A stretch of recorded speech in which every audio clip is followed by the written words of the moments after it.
He was a homeless veteran, driving nowhere through the frozen roads of Michigan. Beside him, his only family, a loyal German shepherd named Buddy. Then, through the fog, Buddy froze, eyes fixed on a faint yellow glow ahead. It wasn't a house. It was Post and Beacon, a forgotten radio station that still burned in the dark. But why was its light still alive, after all these years? And who was the 96-year-old woman inside, guarding it alone? What happened when those two lost souls met would change everything.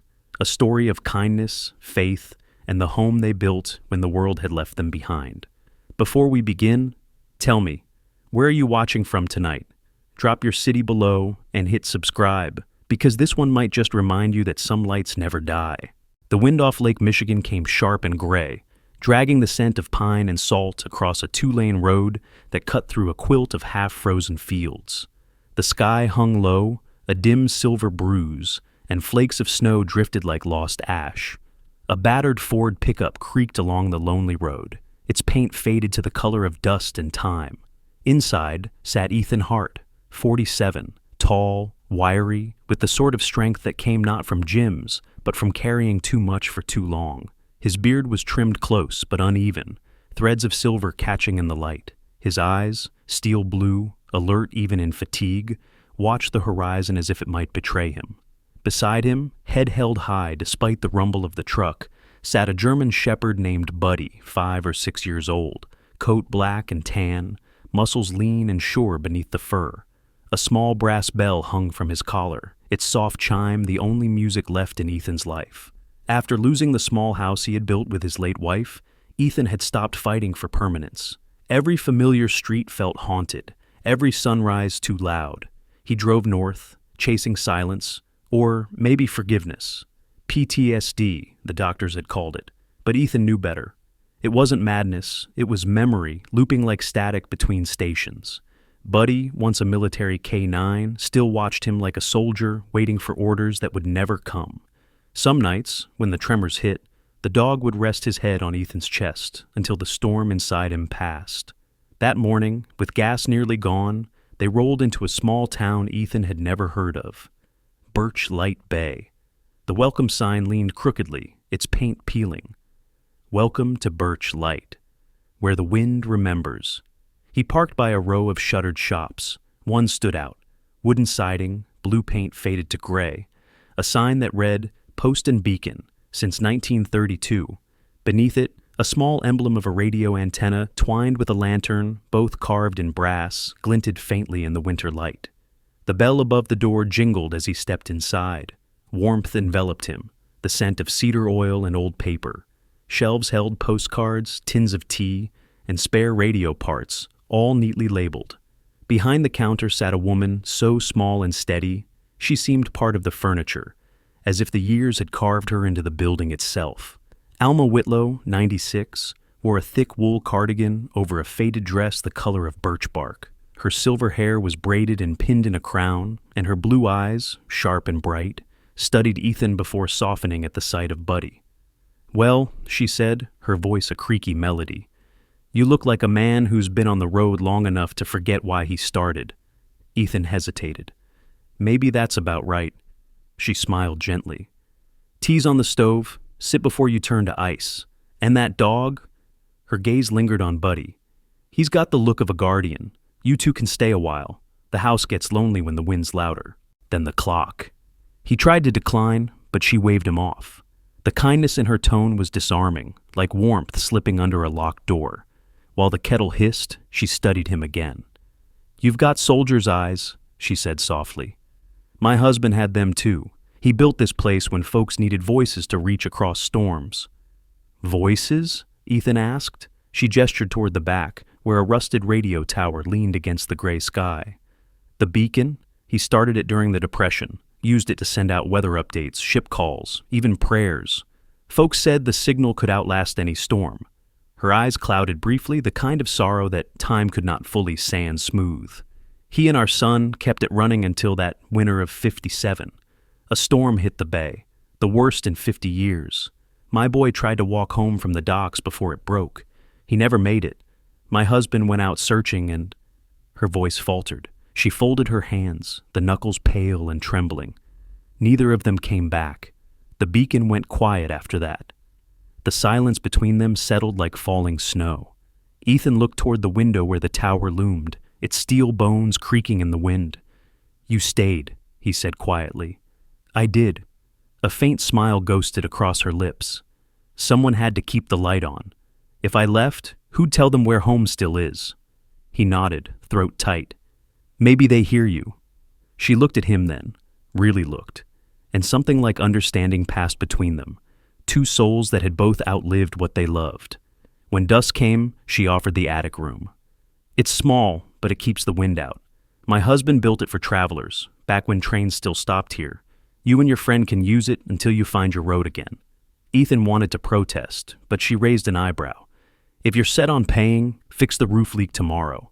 The house and I both have our cracks." He laughed softly, and for the first time in months, the sound didn't feel foreign. The attic was narrow, with a single round window facing the lake. Buddy curled near the bed, tail thumping once. Through the window, Ethan could see the beacon tower swaying against the stars, defiant, ancient, alive. He whispered, "We'll rest a while, boy." The next morning, he found Alma already awake, humming as she poured tea. She looked up, smiling. "You slept.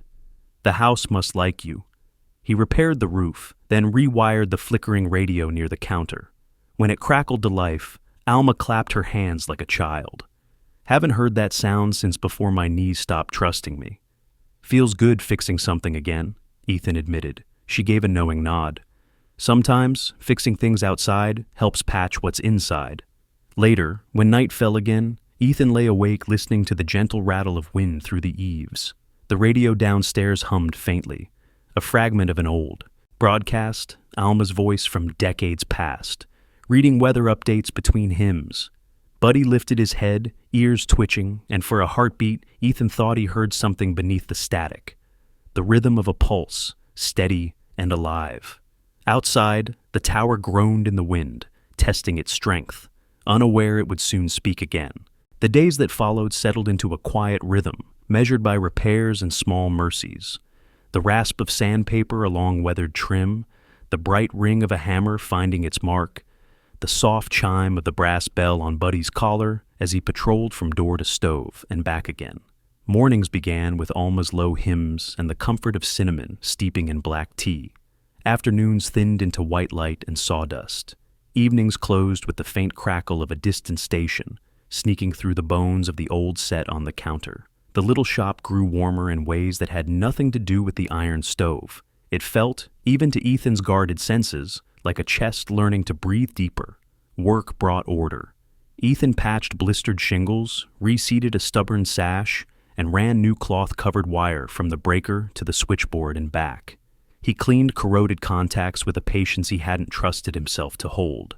Under his hands the house answered back, first in small acknowledgments, a steadier bulb here, a quieted draft there, and then in larger ways, the pleasing continuity of a circuit humming after years asleep, the tower guy lines outside no longer complaining under wind, but singing. Alma watched from her rocker, wrapped in a gray shawl that pooled like fog about her knees, her bright eyes following his movements with the pride of a steward rather than the hunger of someone in need. "Arthur would have approved," she said one morning. "He believed that mending a thing and mending a life were cousins, not strangers." She spoke of Arthur Whitlow in brief, exacting sketches, tall, broad-shouldered, steady at a bench, the kind of man who smelled faintly of solder and coffee, a patient whistler of Morse code when the world needed gentleness, a mind that treated storms as puzzles and signals as promises. She spoke, too, softly without self-pity, of their son, a boy grown into a careful young man who had learned to read the lake and the dials by his father's side. The winter of '57 took them both when a freak squall rolled in early. The son started home from the docks, the father went out after him, and the wind folded the day shut. "People tried to tell me to leave," Alma said, eyes on the window as flakes idled past. "But there were still voices that needed a light to steer by. It seemed wrong to let the beacon die just because my house did." Buddy nested into the pattern as if it had been designed for him, 6 years old, lean and muscled beneath his black and tan coat, amber eyes keen, tail carried in a natural arc. He napped by the stove, chin on paws, but one ear remained on the world. When Ethan climbed a ladder, Buddy stationed himself at the bottom, weight forward, that small brass bell clicking faintly each time he breathed. In town, people noticed. The first to step through the door besides a draft was Earl Benning, the hardware man, a thick-bodied fellow in his 50s with a tobacco-brown beard, square hands, and a voice scuffed by years of laughter in winter. His flannel was too thin for the weather, and his generosity thicker than he let on. "Everybody's been wondering who's convinced Alma's house to quit sulking," he said, setting a paper sack of nails on the counter, as if the shop still kept ledgers. When Ethan introduced himself, Earl gave a single approving nod at Buddy. "That dog's got a union card, I can tell. You keep him, he'll keep you. Need anything, bolts, bit of wire, a second pair of hands, holler. Round here, we pay back kindness in hardware." The third week brought snow that behaved itself and wine that didn't. A northerly hiss around the eaves shifted mid-afternoon into the kind of restless movement that had a smell, iron and pine and distance. Ethan was in back, crouched with a wrench, when Buddy's body went from soft to string in a heartbeat. The shepherd stood and pointed his nose toward the floorboards beneath Arthur's old tool cabinet, gave one sound in his throat that wasn't a bark but a verdict, and began scraping delicately at a gap between planks. Ethan set the wrench down, pried at the looseness, and lifted a board that resisted like a memory. There, tucked into the dark as if it needed shade, lay a small envelope bound with a yellow ribbon. The paper crackled. The ink had bled, but held. The message read, in a hand certain enough to survive decades. "When the wind changes, stay." Alma held the note for a long time before she spoke. The lamp made a circle of gold around her silver crown of hair. The lines at her mouth softened into something younger. "He wrote me wind notes," she said, quiet, almost amused at herself. "Before storms, after Sunday dinners, in the pocket of my apron. Little prophecies from a man who believed weather was just character at scale. He left this on the bench the day before the worst of it, and I never found it." She touched the ribbon with a fingertip that trembled but did not break. "I thought for years it was a metaphor we'd already outlived. Perhaps it wasn't." "Maybe it was a map," Ethan said, feeling the sentence land in his chest before he'd fully chosen it. "Maybe it was directions for later." Something like agreement or relief moved across her face. "Then I suppose the wind has a better memory than I do." Small things multiplied. Alma baked again, simple loaves that made the whole shop smell like a story. She dictated a shopping list in the old postmaster's ledger and made Ethan promise to eat first, fix later. He broke that promise, then tried to keep it, then found he no longer needed reminding. Children who had never known the place as a pulse began stopping by to feed Buddy biscuits through mittened hands, giggling when he declined the first offering, like a gentleman, before accepting the second as a treaty. Earl started sending over odd bits, lamp oil, a tin of screws, a socket driver, always, tucked inside a joke about interest rates. "Pay me back with 2 working lights and a rumor you're staying," he said. Ethan, who had spent the last few years learning the art of leaving, started practicing the smaller and stranger skill of arriving. He let the attic grow orderly, tools hung where hands could find them, boots set to dry without apology, a folded jacket on the back of a chair that had not been meant to carry grief but did so easily. He found himself standing at the back door more evenings than not, fingers on the transmitter plate he'd cleaned, listening not for ghosts but for the honest hum of readiness the system now carried. He told himself it was only prudence to have the beacon's bones in order. He did not tell himself how often he'd caught his eyes sliding toward the dials when the wind snuck in. On a Sunday that pretended to be gentler than it was, fat flakes began to wander down just before noon. Alma watched them from the front window, hands around her mug. "I made an enemy of snow for a long time," she said. "Then I decided it wasn't the thief, it was the witness. It falls on the right and the wrong alike, and keeps the record without opinion." She turned, a candled brightness in her eyes Ethan recognized as courage. "Thank you for giving this house its breath back. The beacon isn't a monument, you know. It's a tool. It wants to be used." He nodded, feeling the truth of it in bone and wire, and the way Buddy's ears tracked the weather as if he could see air. "When it's ready," Ethan said. "When we're ready." By the end of the month, the shop had a new nickname, the Beacon House. Not because of anything Ethan declared, but because of things the town started doing. Earl sent a teen from the store with an armful of sand to throw on the steps on icy mornings. An old fisherman in a wool cap brought in a cracked barometer with a request that sounded like a confession. Would be neighborly if the needle told the truth again. A school teacher left a bundle of postcards with sketches of the tower the children had made, each picture a little truer than the last. The building that had once been a room for letters and signals remembered both and began to gather them. That night, the wind shifted again. It didn't threaten, it invited. The tower's guy lines thrummed a low harmony that Ethan could feel through the floorboards. He stood by the back door with Buddy pressed to his side, the dog's breath slow and certain against his thigh. In his pocket, the yellow ribbon note felt less like paper and more like a key. He understood, with the clarity that sometimes only solitude gives, that he had come north to be nowhere, and had instead been handed a place, a purpose, a pair of eyes that believed he could carry both. Alma turned off the sign in the front window, and the darkness outside came close enough to be friendly. "Good night, house," she said, not for effect, but because she meant it. Ethan answered in kind, under his breath, as if learning a language he'd once known. Buddy's bell chimed once, bright as a star pinning a map, and the beacon, not yet awake but not asleep either, held its breath the way a patient does when a healer leans close. The first morning without Alma was too quiet. Snow blanketed Birchlight Bay in a heavy silence that seemed to listen for her voice. The stove was cold, the radio unlit, and the chair by the window held only the shape of her absence. Ethan found her there at dawn, head resting against the back of the seat, one hand still touching the radio dial, as though she had fallen asleep waiting for a signal. Buddy whined softly, nudging her knee. The air felt wrong, too still, as if the house itself knew what it had lost. Ethan knelt beside her, his breath shaking. There was no struggle, no fear, just peace, like a lamp dimming at the end of its oil. By noon, the town knew. Earl Benning arrived first, hat in hand, his boots bringing in small avalanches of snow. "She went gentle," Ethan said. Earl nodded, eyes red but dry. "A woman like that don't need thunder to leave. She was already half light." He helped arrange things with the pastor and the county office, made phone calls that Ethan couldn't yet bring himself to make.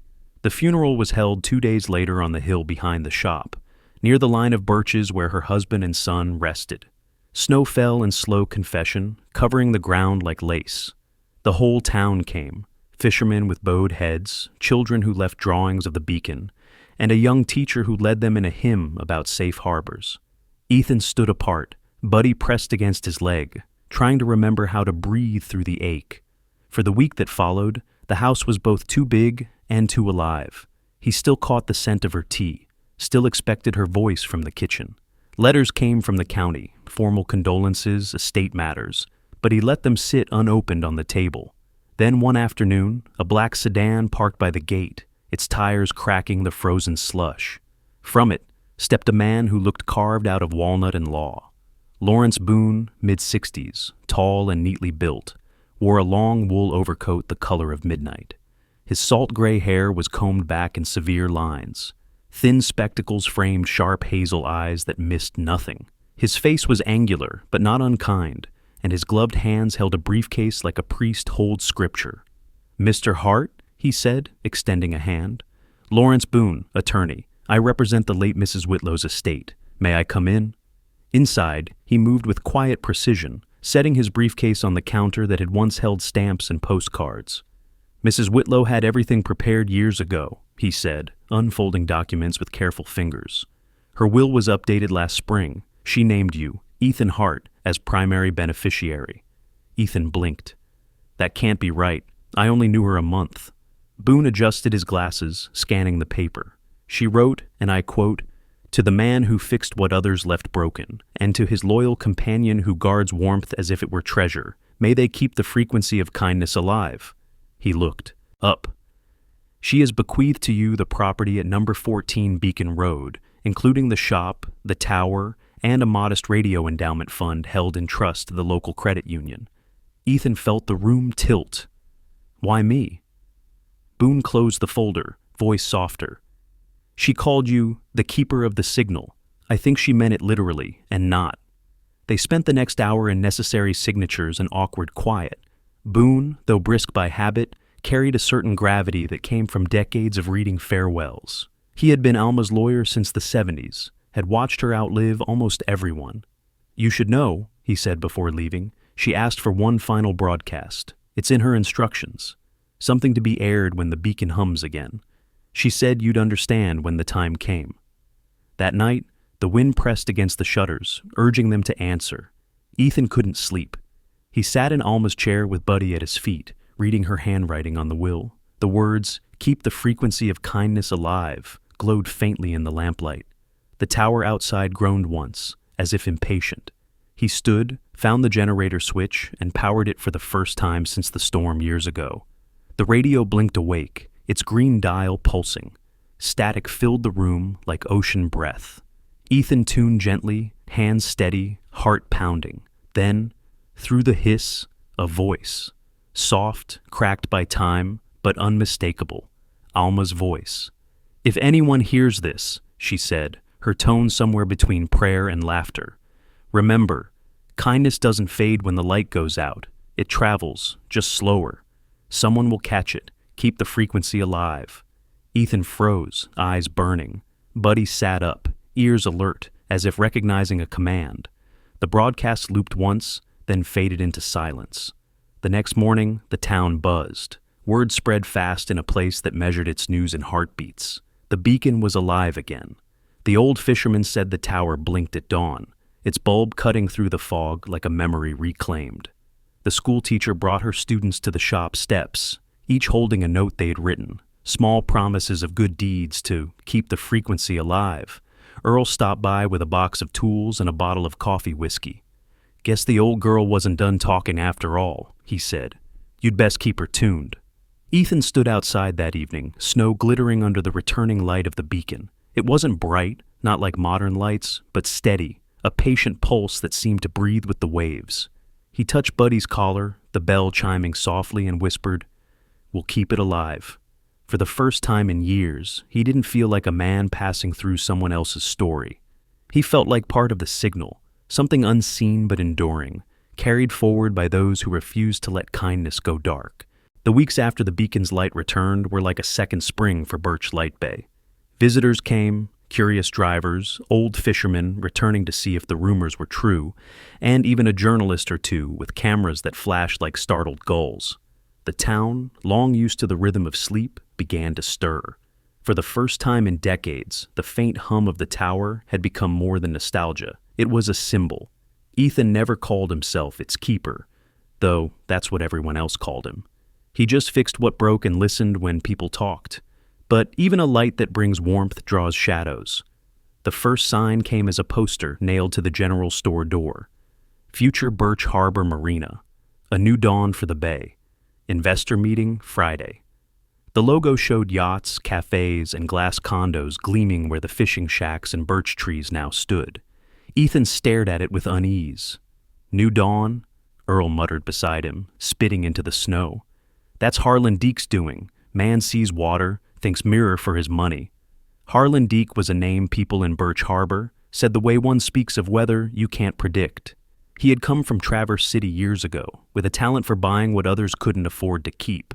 Mid-50s, tall but heavy through the middle, his blonde hair lacquered to perfection. Deek had a salesman's smile and a banker's eyes, pale, unblinking, calculating even when kind. He wore cashmere coats in a town of flannel and spoke in sentences that sounded like contracts. To some, he was opportunity. To others, a warning. Ethan met him 3 days later when a black SUV rolled up to the Beacon House. Deek stepped out, followed by 2 men in construction jackets. "Mr. Hart," he said, his handshake firm, rehearsed. "I've heard of you, the veteran who brought the light back. Beautiful work. You must be proud." Ethan wiped his hands on a rag. "I just fixed what Alma built." "That's admirable," Deek said smoothly. "But I'll be frank, this area is changing fast. The marina project's been approved by the county board. My investors want to develop from the docks up to Beacon Road. Your property sits right in the middle of the planned waterfront district." Ethan folded his arms. "You mean this house?" "And the tower," Deek replied, smiling wider. "I'd like to make you an offer. a generous one. Ethan looked past him toward the tower, its steel glinting under the pale sun. Not for sale. Deke's smile didn't falter, but his eyes thinned. Everything's for sale, Mr. Hart. You just have to name the right reason. Buddy, sensing the shift in tone, rose from the porch and stood beside Ethan, tail stiff, amber eyes fixed on the stranger. The brass bell around his neck chimed once. Deke's men glanced uneasily at the dog. "Tell your dog to relax," Deke said, chuckling too quickly. "He is relaxed," Ethan said. Deke left with a promise to stay in touch. By evening, a local blog posted an article claiming the Beacon property violated zoning ordinances. 2 nights later, the power line feeding the house was cut clean. Earl helped rig a temporary fix with his truck battery and a tangle of extension cords. "He's testing you," Earl said grimly. "Man like that don't win by luck. He wins by patience." The harassment worsened. Strangers parked outside at odd hours, headlights on. Someone dumped trash by the gate. Once, Buddy found a dead trout on the porch with a note that read, "Relics belong in museums." Ethan stayed quiet, refusing to retaliate, but he logged every incident, every face. A woman from the marina's PR office stopped by one afternoon, Cassandra Cass Rowe, mid-30s, elegant and sharp-eyed, her auburn hair tied in a knot that spoke of expensive taste. She wore a navy peacoat and held a clipboard like a shield. "Mr. Hart," she began politely, "Mr. Deke asked me to speak with you. We want this development to honor local heritage. We'd even keep the Beacon Tower as a historic landmark. Maybe turn your shop into a museum cafe. You'd be part of it." Ethan looked at her, the wind catching the ends of her scarf. "And who decides what part of heritage gets turned into coffee?" She hesitated, clearly not used to moral questions. "You're fighting progress," she said quietly. "I'm fixing what progress breaks."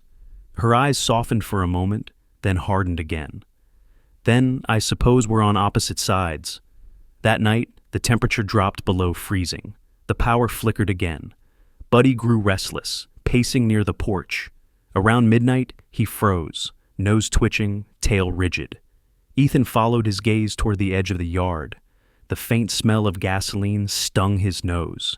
He grabbed a flashlight and stepped outside. The snow crunched underfoot. Near the steps, dark wet streaks shimmered. Fuel spilled along the siding. A trail led toward the trees. "Buddy, stay," he whispered, then ran for the sand bucket. He doused the boards before the fire could catch. Flames had barely started licking at the lower rail when he stamped them out.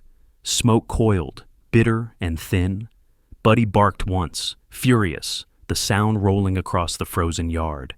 Ethan leaned against the railing, breathing hard. "We're not giving them the fire they want, boy." He reached down to stroke Buddy's fur, his hand trembling. "We keep it another way." By morning, word of the attempted arson spread. Earl stormed in, red-faced. "You should call the sheriff." "I already did," Ethan said. "They'll file a report and lose it under paperwork. You know how this goes." Earl grunted. "Then what'll you do?" Ethan looked toward the tower. "Keep the light on." He spent the rest of the day repairing the scorched boards, his movements deliberate, almost ritualistic. When dusk came, he climbed the tower ladder to check the lamp. The view from the top was wide, Birchlight Bay stretching out like a silver hand, and beyond it, the cranes and construction rigs Deke had already moved near the marina site. The new world was creeping closer. But from above, he could also see the town's lights flickering back one by one, small, defiant stars against the dark. Down below, Buddy circled the base, guarding the tower's shadow. When Ethan descended, his breath clouding in the cold, he saw something carved into the snow near the steps. Someone, maybe one of the local kids, had written 3 words with a stick: "Keep the frequency." He smiled for the first time in days. The town was watching, and that meant he wasn't alone. The snow had begun to melt into veins of silver across the fields when Ethan climbed the tower again. Weeks of tension had left the steel cold beneath his gloves, but the sky above Birch Harbor was a clean, unbroken blue. From the platform, he could see the marina cranes idle in the distance. Deke's workers gone silent after the failed intimidation. Below, Buddy paced in slow, perfect circles, tail lifted, ears twitching at every shift of the wind. The brass bell on his collar rang in brief notes, as if timing Ethan's heartbeats. Inside the tower shack, the old transmitter sat waiting, wires neatly coiled, tubes glowing faint amber. Ethan wiped dust from the dials and adjusted the gain. The beacon's hum rose, low and steady, a breath that had been held too long. When the needle steadied, he pressed the worn red switch. Static filled the air, and then his voice, quiet, unsteady, but real, went out across the bay. "This is Beacon Radio, back on the air for anyone still listening. The signal's small, but so's a candle, and a candle still keeps the dark honest." That night, the response came not in calls, but in knocks and notes. A fisherman left a jar of preserves with a message scratched into the lid. "Heard you clear at the South Pier. Sounds like home again." A widow down on Mill Street sent a basket of knitted mittens tagged "For the man and the dog who brought the light back." Ethan read each one aloud to Buddy, who responded with solemn tail thumps as if taking inventory of kindness. The beacon's revival stirred something larger than memory. The townspeople began to gather near the shop again, some to listen, some just to be near the hum. One of them was Sarah Boone, daughter of Alma's lawyer, Lawrence. Sarah was in her early 40s, tall and long-limbed, with wheat blonde hair she wore tucked beneath a knit cap. Her face had a kind of quiet strength, weathered not by hardship, but by years of listening. She'd been a journalist once before, coming home to help her aging father. She arrived one morning with a box of tapes and a hesitant smile. "Dad said you might need a voice. Every station needs a storyteller." Ethan looked at the box, then at her. "The Beacon already has one." "Then maybe it needs a co-pilot," she said, her grin widening just enough to disarm him. Together they began to rebuild the broadcast schedule, weather, lost and found notices, and the occasional song from Alma's old vinyls. Sarah's voice carried warmth over the static, and people started calling her the Harbor Angel on the town forum. She had a journalist's curiosity tempered by compassion. She'd interview farmers, mechanics, even school children about what the Beacon meant to them. "It's not just radio," she told Ethan one night. "It's the sound of a town remembering itself." Buddy became the unofficial mascot of the broadcast. His bark, deep and resonant, often slipped into the background when Ethan tested the microphones. One afternoon, during a live weather update, he let out a sharp double bark just before the sky darkened and a gust of icy wind swept across the harbor. 10 minutes later, sleet began to fall. The coincidence repeated twice more that week. Buddy barked and the weather turned. "Guess he's better than the barometer," Earl joked, leaning in the doorway with his tool belt slung low. Sarah laughed. "Maybe we should name it." Earl snapped his fingers. "Woof alert! Put that on the airwaves." And they did. The next morning's broadcast began with Sarah's bright voice. "Good morning, Birch Harbor. The beacon's shining, and according to our local expert Buddy Hart, 2 woofs at dawn means bring your boots." The town loved it instantly. People began phoning in to report Buddy's warnings. 1 woof, wind; 2 woofs, rain; 3 woofs, stay inside. A retired postal worker even charted them on a calendar, and within a week, the woof alert system became part of the harbor's daily rhythm. Children painted Buddy's face on cardboard cutouts and set them in school windows. A group of retirees knitted tiny brass bells to sell at the market to raise funds for the station. The mayor, a thin man named Charles Wynn, with a bow tie that never matched his jacket, stopped by one afternoon for a photo. "We're declaring Beacon Radio an official community emergency channel," he announced proudly. "Every town's got a weather app. We've got a shepherd." Even the skeptical fisherman came around. "He's got the nose for pressure," one said. "Better than any gadget from the city." For Ethan, the change was subtle but profound. Where there had once been suspicion, there was now laughter. The Beacon House had become a meeting place again. Sarah helped repaint the front door, a soft blue, and hung a small sign that read, "Broadcasting Faith and Forecasts." When evening came, locals gathered for coffee, listening to Buddy's occasional bark echo through the speakers like a living pulse. One Friday, a mild storm rolled in off the lake. Buddy barked twice, low and measured, before settling by the stove. Ethan turned up the volume on the outside speaker. The wind howled, the waves hammered the pier, but inside the Beacon House the glow stayed steady. Sarah read from one of Alma's old letters, words meant for nights just like this. "The light does not argue with the storm, it outlasts it." When the storm passed, the first thing people saw at dawn was the tower still standing, its bulb unbroken, the flag at half-mast, only because the wind had yet to catch it. From the ridge road, the light looked stronger than before, haloed in mist. That afternoon, Ethan received a call from the county station.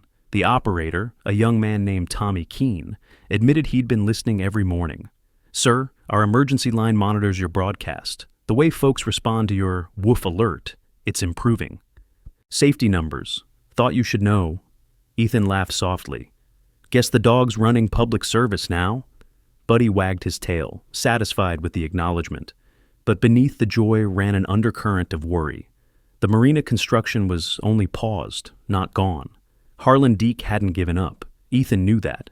Yet for now, the town was united not by fear, but by the sound of one dog's bark carried through the radio waves. The beacon was more than steel and light again. It was breath, voice, and belonging. That night, as Ethan closed the shutters, he paused by the window. Snow was falling again, thin, drifting, quiet. He looked down at Buddy curled near the stove, the brass bell glowing faintly in the lamplight. "You're part of history now, old friend," he said. Buddy opened one amber eye, thumped his tail once, and went back to sleep. Outside, the tower blinked through the snowfall, each flash steady and patient, like a heartbeat synced to the rhythm of a town rediscovering faith in simple things.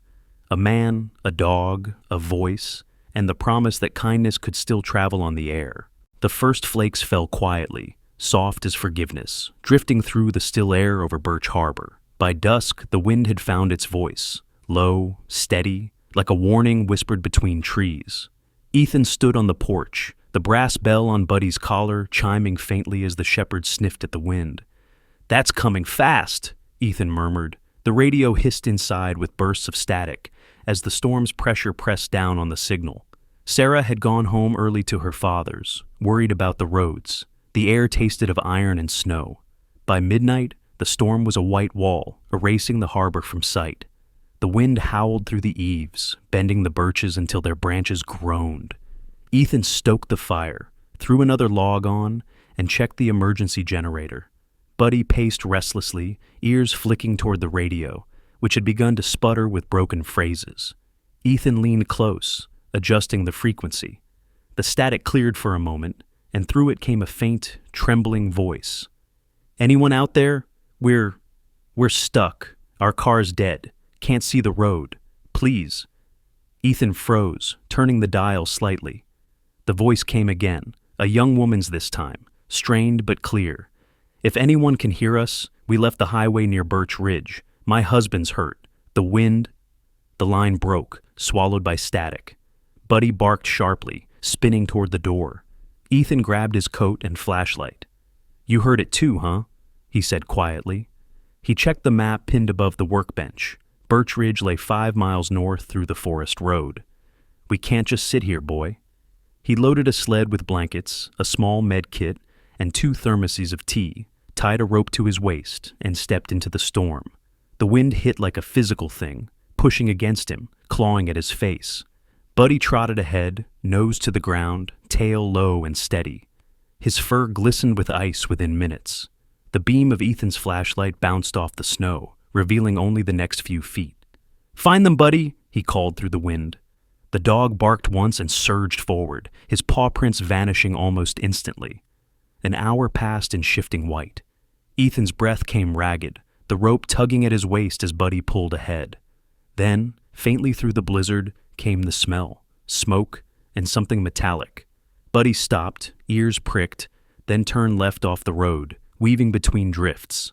Ethan followed, stumbling through knee-deep snow until the light of a small fire flickered through the trees. 2 figures huddled beside a half-buried SUV. A young man and woman wrapped in torn blankets, their faces pale and wind-burned.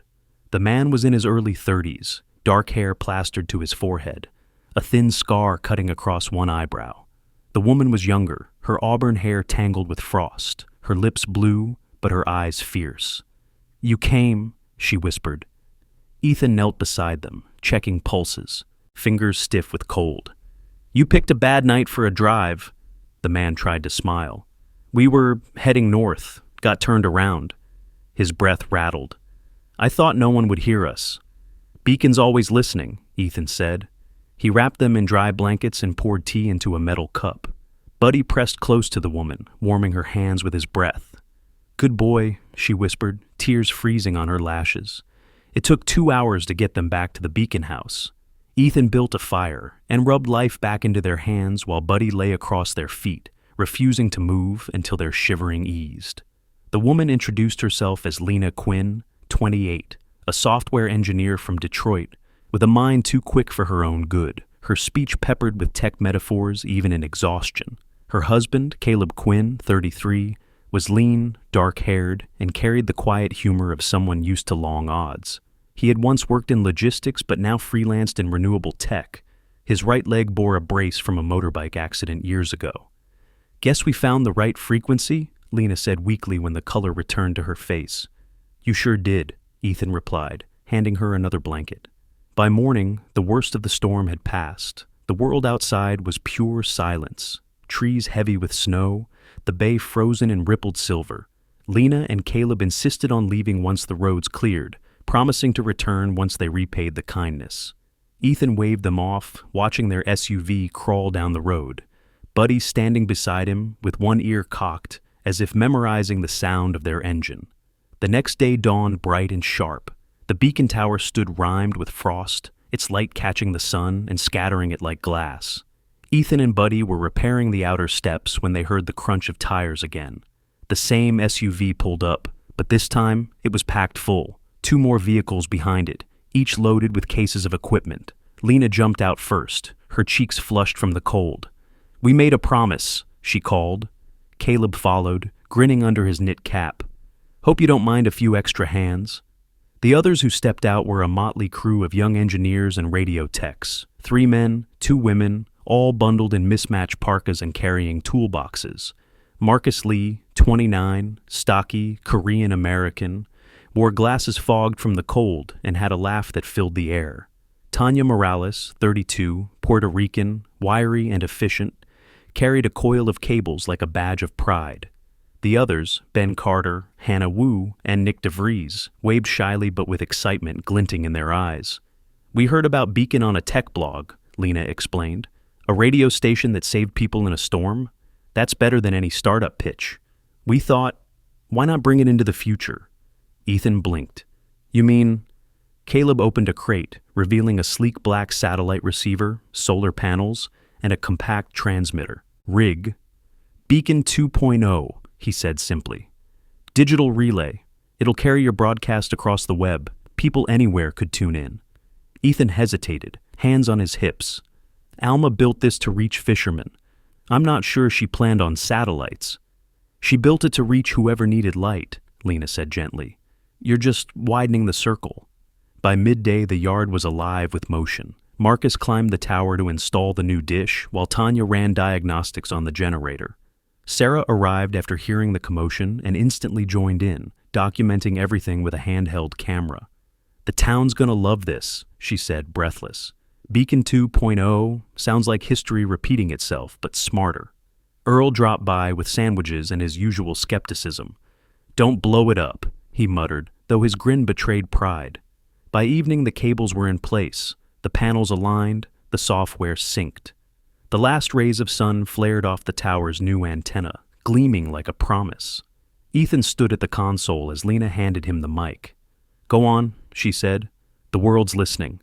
He took a slow breath, his reflection trembling in the glass.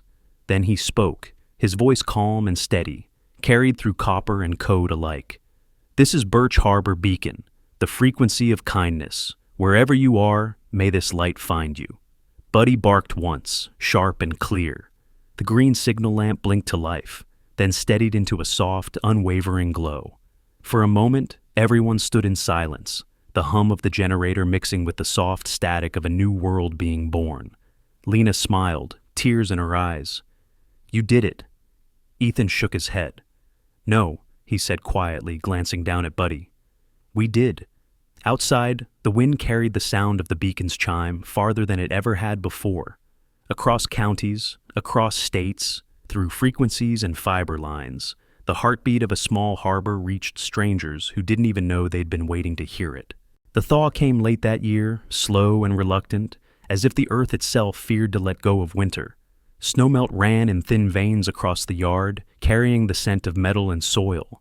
Buddy padded through the slush, nose to the ground, tail flicking in quick, deliberate movements. Ethan was in the workshop tuning the beacon's transmitter when the German Shepherd began to bark, a deep, urgent sound that cut through the static. He stepped outside, wiping grease from his hands. "What is it, boy?" Buddy stood at the edge of the old ice cellar, pawing at a spot near the foundation. The dog's hackles weren't raised. Instead, his movements were precise, almost methodical, as if memory guided him more than instinct. Ethan knelt, pressing his hand to the cold earth.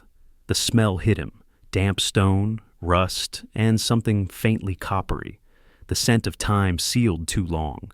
He fetched a crowbar from the shed and pried at the loose boards. Beneath them, the soil gave way to a narrow compartment lined with aged cedar. Inside, half buried in frost and dust, lay a small iron box, its hinges streaked with rust. Ethan lifted it carefully, brushing off dirt with the edge of his sleeve. Stamped faintly on the lid were the words, "For when the wind changes." Back inside, he set the box on the workbench and called out, "Come on, buddy, let's see what Alma left us." The lid creaked open to reveal a bundle wrapped in oiled cloth.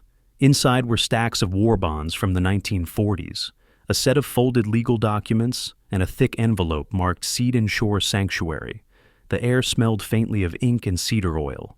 Ethan unfolded the papers slowly, each one bearing Alma Whitlow's unmistakable script. The documents described a legally binding conservation trust established in 1948 by Alma and her late husband Arthur, designed to protect the land surrounding the beacon and its shoreline from private sale or development. It included the original county seals, notarized deeds, and even handwritten amendments signed over decades later. "She planned it all along," Ethan whispered. "She knew this day would come." Buddy whined softly, tail sweeping once against the floor. "Yeah," Ethan murmured. "She kept the light burning for us. Now it's our turn."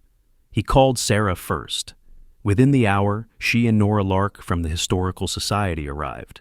Nora was in her late 30s, with chestnut hair always tied back and the ink stains of a chronic note-taker on her fingers. She had a historian's precision. Tall, slightly stooped, with alert hazel eyes that missed nothing. Her curiosity bordered on reverence when it came to local heritage. "My God," she breathed, examining the papers. "These are original filings. That means this land, this entire hill, was designated a community heritage zone. If this is still valid, Deke can't legally touch it." Sarah let out a soft laugh of disbelief. "You mean Alma built a legal firewall before anyone even thought of condos?" "Exactly," Nora said, excitement sparking in her eyes. "She left a weapon wrapped in kindness." That night, Ethan couldn't sleep. He sat by the radio, the papers spread out on the table, the glow of the lamp casting long shadows across the walls. The windmill outside turned lazily, its creak steady as breathing. Buddy lay at his feet, occasionally twitching in dreams. Ethan thought of Alma's words. Keep the frequency kind. It wasn't just poetry, it was instruction. The next morning, they arranged a meeting at the town hall. Sarah contacted the local news station from Traverse City. "If we're doing this," she said, "the whole county should hear it." Nora spent the night scanning and verifying each document, cross-checking it against county archives. When she looked up from the last page at dawn, her voice trembled slightly. "It's airtight, Ethan, legally and morally. You're not just saving a building, you're restoring her promise." The meeting drew nearly every resident of Birchlight Bay. The small hall buzzed with tension, the air thick with the smell of wet coats and coffee. Harlan Deke sat at the front beside his lawyer, his polished gray suit immaculate, his expression unreadable. His lawyer, Rick Connors, was a sharp-jawed man in his 40s with slicked-back hair and eyes that flicked like knives. Across from them, Ethan, Sarah, and Nora laid out the documents on the long oak table under the mayor's watchful gaze. Mayor Wynne called the meeting to order, his voice firm but weary. "We're here to discuss the disputed ownership and development rights surrounding the Beacon property. Mr. Deke, you've had your say. Now, Mr. Hart has requested the floor." Ethan stood, his shoulders square, the old military bearings still visible beneath the years. "Most of you know me," he began quietly. "I didn't come here to fight anyone. I came here to fix what was broken. The beacon isn't just a tower or a station. It's history. It's hope. And now, thanks to Alma Whitlow, it's also protected by law." He nodded to Nora, who projected the scanned documents on the screen. Gasps filled the room as her pointer circled the legal seal, dated 1948. "Mrs. Whitlow and her husband created the Seaton Shore Sanctuary," Nora explained. "It designates this land as a perpetual trust for community use. The law hasn't expired. It's still binding. Any sale or alteration without the council's approval violates state heritage statutes." Deke's lawyer rose immediately. "Obsolete or not, such documents can override county zoning updates." Sarah, standing near the microphone, countered smoothly. "Except these were reaffirmed in 1987, signed and notarized by the same board your client's father sat on." She slid a scanned page toward him. "His signature's right there." The hall went silent. Deke's jaw tightened. Ethan placed a hand on the microphone. "People can buy land," he said steadily, "but they can't buy memory. This place, this light, wasn't built to sell. It was built to guide." The words carried through the hall like a tide. Even those who doubted him fell quiet. Outside, through the windows, the beacon tower's reflection shimmered faintly across the frozen bay. Halfway through the meeting, Sarah signaled Ethan. News crews were broadcasting live.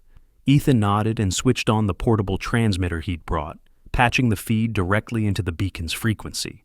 Across town, radios came alive with the hum of his voice. In diners, garages, and fishing shacks, people paused their work to listen. "This is Birch Harbor Beacon," he said into the mic, voice steady but low. "Some folks think progress means paving over the past, but we believe the past still has roots, and roots are what hold a town steady when the wind rises." Harlan Deke shifted in his chair, his polished calm cracking. "You're turning this into theater," he snapped. Ethan met his gaze evenly. "No, just a broadcast." By the end of the meeting, the vote was unanimous. The council upheld the sanctuary's protection status, officially transferring the surrounding acres into a public heritage trust under the name Birch Light Community Fund. Deke left without a word, his lawyer trailing behind. Outside, reporters surrounded Ethan, their microphones blinking red. He said little, only that the beacon belonged to everyone now. That night, when the town's lights flickered on, the tower glowed brighter than it had in years. Nora stopped by the workshop before leaving. "You know," she said, smiling faintly, "you might have just made Alma the patron saint of small-town radio." Ethan chuckled. "She'd hate that." As she left, he looked down at Buddy, who sat watching the tower through the window. "We did it, pal," Ethan whispered. Buddy's ears twitched. He turned once in place, then rested his head on Ethan's boot, the bell at his collar giving a single, soft ring. Outside, the beacon pulsed through the fog, its rhythm steady, unshaken, proof that some lights, once lit, refused to go out. Spring came with the sound of hammers and laughter. The beacon hill, once quiet and lonely, now buzzed with the rhythm of rebuilding. A year had passed since the council meeting that saved the beacon, and the house at number 14 had transformed into something new. The sign above the gate read, "Birch Light Seed and Story House." Letters carved by hand, painted white against the old cedar. Beneath it, a smaller line read, in Alma Whitlow's script, "To grow a story, start by planting a hand." The house smelled of soil, coffee, and fresh paint. Flower beds stretched across the yard, tended by men and women who had once slept under the town bridge. Now they wore gloves and work aprons, their laughter mixing with the rustle of leaves. One of them, Mitch Rowe, a broad-shouldered man in his late 40s with a salt and pepper beard and a long scar running from his ear to his jaw, moved with quiet purpose. He had been a mechanic before his drinking took everything but his stubborn decency. Now he led the garden team, teaching others how to fix tools and mend fences. "Machines are like people," he often said. "They don't fail without giving you signs first." Inside the main room, an old radio console stood beside shelves of donated books. A handful of seniors ran the new broadcast schedule. Among them was Mrs. Eleanor Briggs, 72, once a librarian, her silver hair always tied neatly in a bun, her hands trembling slightly when she adjusted the microphone. And now, she said into the mic one morning, a story from a man who found his way home by following a dog with a bell. Her voice carried warmth that made even static sound like comfort. Ethan sat near the window, mug of coffee in hand, watching Buddy patrol the yard. The German shepherd, now 6, fur streaked with maturity, walked his rounds with quiet authority. The brass bell at his collar chimed with each step. Someone had jokingly painted Chief of Safety on a wooden tag and tied it beside the bell. Buddy took the title seriously, barking whenever a truck came too close to the fence or when one of the younger workers left tools out in the rain. He had become both guardian and symbol, proof that even a stray's loyalty could rebuild a town's faith. Sarah often came by with her camera. She had cut her hair shorter since last year, now a sharp golden bob that framed her angular face, and her voice had found a new steadiness. "You've built more than a station," she told Ethan one afternoon as she filmed volunteers replanting the hillside. "You've built a heartbeat."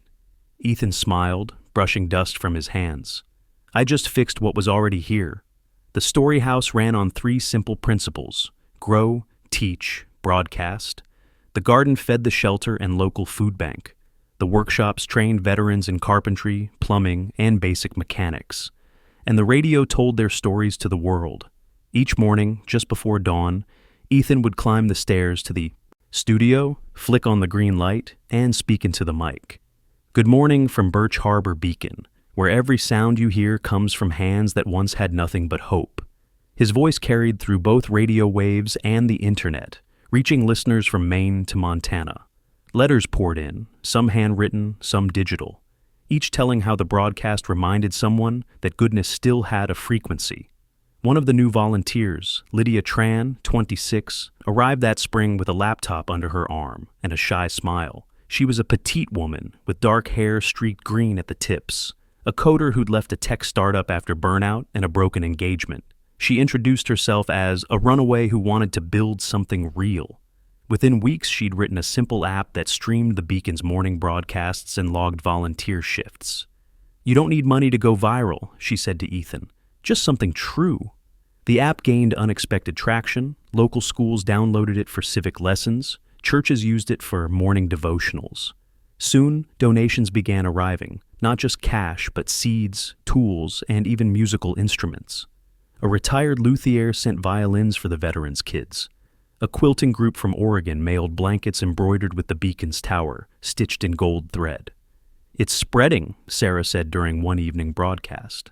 Not the story of a man or a town, but the story of what happens when you don't give up on either. Every Saturday, Ethan held an open circle in the yard. Townsfolk, travelers, and volunteers gathered around a fire pit built from the old foundation stones. The veterans told stories, not of war but of healing. Mitch spoke about forgiveness, Eleanor read letters from listeners, and sometimes Sarah played her guitar softly under the stars. Buddy would curl near Ethan's boots, eyes half closed, ears flicking at every laugh and sigh. Harlan Deek never returned to the harbor, but his empty marina office became the new community workshop. Ethan had sent him a letter once, short and simple. No resentment. The lights still on? Deek never replied, but someone said they saw him standing by the highway one evening, looking toward the bay before driving off. One afternoon in late summer, a group of children from the local school visited the Story House. Their teacher, Mr. Paul Weaver, tall and kindly with round glasses, had been one of Ethan's earliest listeners. He watched as the kids followed Buddy around the garden, the bell chiming softly. "They'll remember that sound," he said. "It means safety." When evening came, Ethan stood by the lake with Sarah beside him. The Beacon's reflection stretched across the water, golden and slow. "You ever think she knew this would happen?" Sarah asked, meaning Alma. Ethan nodded. "Maybe not exactly, but she planted the seeds. We just kept watering." As night fell, he returned to the radio. Room. The green on-air light flickered, then glowed steady.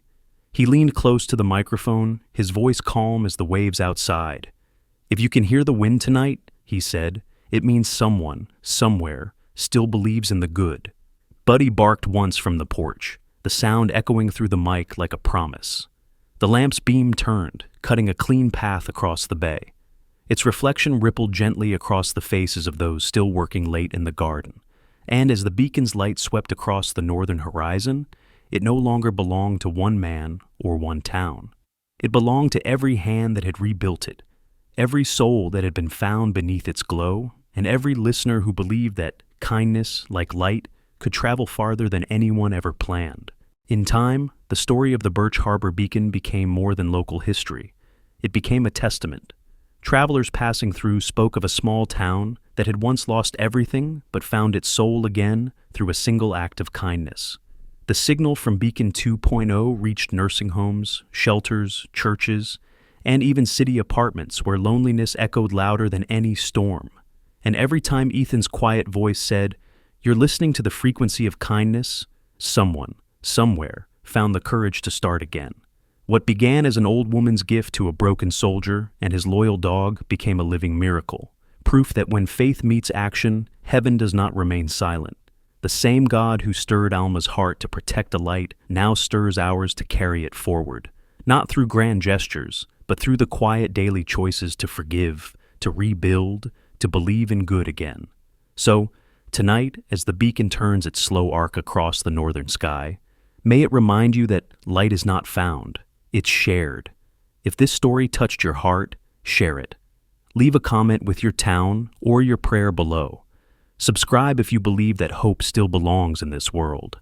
And may God bless you and your loved ones with peace that outlasts storms, courage that rebuilds broken places, and light that never fades,